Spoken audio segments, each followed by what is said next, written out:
Hello everyone. তো আজকে তোমাদের সাথে শেয়ার করব ফিশ তন্দুরি। আমার না অনেক দিন ধরেই ইচ্ছা করছিল তন্দুরি টাইপের কিছু বানানোর জন্য। তো ভাবলাম প্রথমে চিকেন তন্দুরি বানাবো। তো চিকেন ছিল না, তো চিকেন আনতে হতো। তো ফ্রিজে দেখলাম এই তেলাপিয়া মাছ দুটো ছিল। তো চলো ভাবলাম যে এই তেলাপিয়া মাছ দুটোরই ফিশ তন্দুরি করা যাক। তো এই মাছ দুটোকে ভালো করে ধুয়ে নিয়েছি, ধুয়ে মাঝখান দিয়ে দেখো এরকম কাট লাগিয়ে নিয়েছি। তো এটাকে এবার প্রথমে আমি দেব লেবুর রস। তো চলো ওটা দিচ্ছি। তো সাইডে আমি এটাকে একটা মশলা বানিয়ে নিচ্ছি। তো প্রথমে নিয়েছি টক দই, নুন আর হলুদ গুঁড়ো, তার উপরে দিলাম অল্প একটু সাদা তেল। তো এখানে প্রথমে লেবুর রস দিয়ে মাছটাকে ভালো করে মাখিয়ে নিচ্ছি। লেবুর রস দিয়ে লেবুর রসটা ভালো করে মাছটার গায়ে লাগিয়ে নিতে হবে।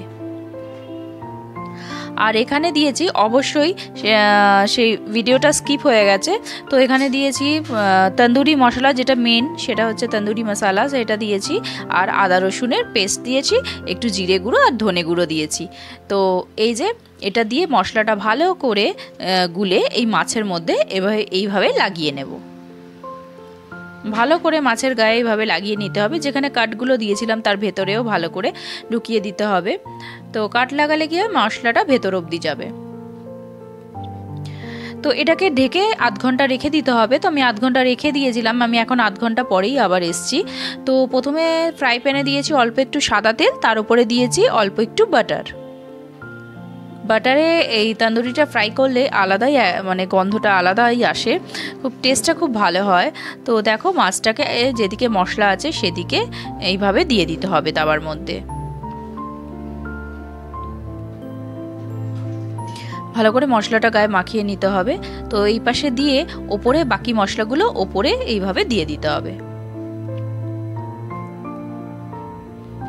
তো গ্যাসের ফ্লেমটা একদম ধিমে আঁচে করে দিতে হবে, বেশি হাই ফ্লেমে করলে কিন্তু পুড়ে যাবে।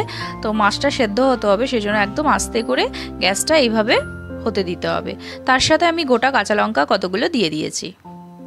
তো যখন দেখবে যে মাছটা একদিকে হয়েই এসছে 5-10 মিনিট পরে, তখন এটাকে আবার উল্টে দিয়েছি আমি।